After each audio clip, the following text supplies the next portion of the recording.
Hi hello and welcome நண்பா. நம்ம இன்னைக்கு என்ன பார்க்க போறோம்னா, ஜனநாயகன் படத்துக்கு போய்க்கிட்டு இருக்க அந்த இஷ்யூஸ பத்தி தான் இன்னைக்கு பார்க்க போறோம். வீடியோக்குள்ள போறதுக்கு முன்னாடி மறக்காம நம்ம சேனல சப்ஸ்கிரைப் பண்ணிருங்க, லைக் பண்ணிருங்க. தொடர்ந்து நம்மளோட இணைந்திருங்க. என்னன்னு பார்த்தீங்கன்னா, இப்ப ஜனநாயகன் படத்துக்கு வந்து மிகப்பெரிய ஒரு ப்ராப்ளம்ஸ்லாம் போய்க்கிட்டு இருக்கு. என்னன்னு பார்த்தீங்கன்னா, அந்த சென்சார் போர்ட் சர்டிஃபிகேட் வாங்காம இவங்க ரிலீஸ் டேட்ட வந்து அனௌன்ஸ் பண்ணிட்டதாகவும், அப்படிங்கிற மாரி ஒரு இஷ்யூ போய்க்கிட்டு இருக்கு. சென்சார் போர்ட்ல ஆல்ரெடி நெறைய சீன்ஸ வந்து கட் பண்ண சொல்லியிருந்திருக்காங்க. அதையெல்லாம் கட் பண்ணி, அதெல்லாம் மியூட் பண்ண வேண்டிய செஷன்லாம் மியூட் பண்ணி, இவங்க வந்து ரீசப்மிட் பண்ணதாகவும், இருந்தாலும் சென்சார் போர்டு வந்து இன்னும் லேட் பண்றதாகவும் வந்து இப்போ ஜனநாயகன் படக்குழு தரப்புல இருந்து வந்து ஒரு அக்யூசேஷன் வச்சிருக்காங்க. அது சம்பந்தமா வந்து இவங்க வந்து கோர்ட்ல வந்து ஒரு வழக்கு தொடர்ந்திருக்காங்க. அந்த வழக்கு சம்பந்தமா வந்து நீதிமன்றம் என்ன சொல்லியிருக்காங்க அப்படின்னு பார்த்தீங்கன்னா, சென்சார் போர்டுக்கு வந்து ஒரு சர்டிஃபிகேஷன் குடுக்குறதுக்கான அவகாசத்த நீங்க குடுங்க. அவங்கள வந்து பிரஷர் பண்ணாதீங்க. நீங்க வந்து ஒரு ரிலீஸ் டேட்ட ஃபிக்ஸ் பண்ணிட்டு, நீங்க போயிட்டு சென்சார் இதுல போயிட்டு நீங்க சர்டிஃபிகேஷனுக்கு அப்ளை பண்ணியிருக்க கூடாது. அது உங்க மேல உள்ள தப்பு அப்படிங்கிற மாரி கோர்ட் வந்து சொல்லியிருக்கதா வந்து இப்போ சொல்றாங்க.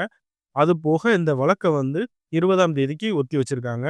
என்ன இதுல டீட்டெயிலான வியூ என்னன்னு பார்த்தீங்கன்னா, இவங்க வந்து படக்குழு வந்து இதுக்கு முன்னாடியே அந்த சென்சார் போர்டு குடுத்துட்டு ரிலீஸ் டேட்ட அனவுன்ஸ் பண்ணியிருக்கணும். இவங்க ரிலீஸ் டேட்ட அனவுன்ஸ் பண்ணதுனால, சென்சார் போர்டு மேல நீங்க வந்து பிரஷர் போடுற மாரி வரும் அப்படிங்கிற மாரி, நீங்க வந்து அவங்க மேல பிரஷர் போட முடியாது. அவங்க வந்து அத வந்து டீட்டெயிலா ரிவ்யூ பண்ணிட்டு தான், அவங்க வந்து இதற்கான தீர்வ வந்து அவங்க குடுக்க முடியும். ஸோ, அவங்கள பிரஷர் போடாதீங்க அப்படிங்கிற மாரி, கோர்ட் வந்து ஓப்பனாவே வந்து இவங்களுக்கு வந்து ஸ்டேட்மெண்ட் குடுத்துருக்காங்க.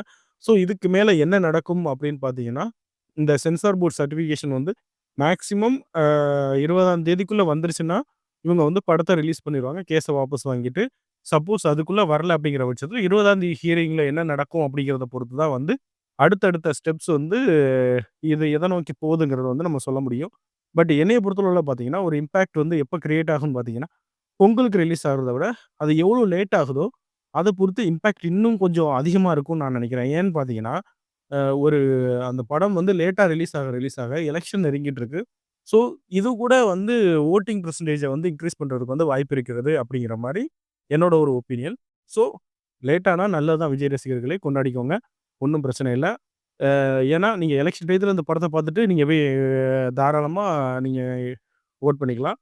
அப்படி இல்லாத பட்சத்தில சீக்கிரம் ரிலீஸ் ஆச்சுன்னா, என்ஜாய் பண்ணி தளபதியோட கடைசி படம்னு சொல்லி நீங்க என்ஜாய் பண்ணி பார்க்கலாம். ஓகே நண்பா. இன்னைக்கு இந்த வீடியோ உங்களுக்கு பிடிச்சிருக்கும்னு நம்புறேன். தொடர்ந்து நம்ம வீடியோ பார்க்கணும்னு நினைச்சீங்கன்னா, மறக்காம நம்ம சேனல சப்ஸ்கிரைப் பண்ணிருங்க. நன்றி.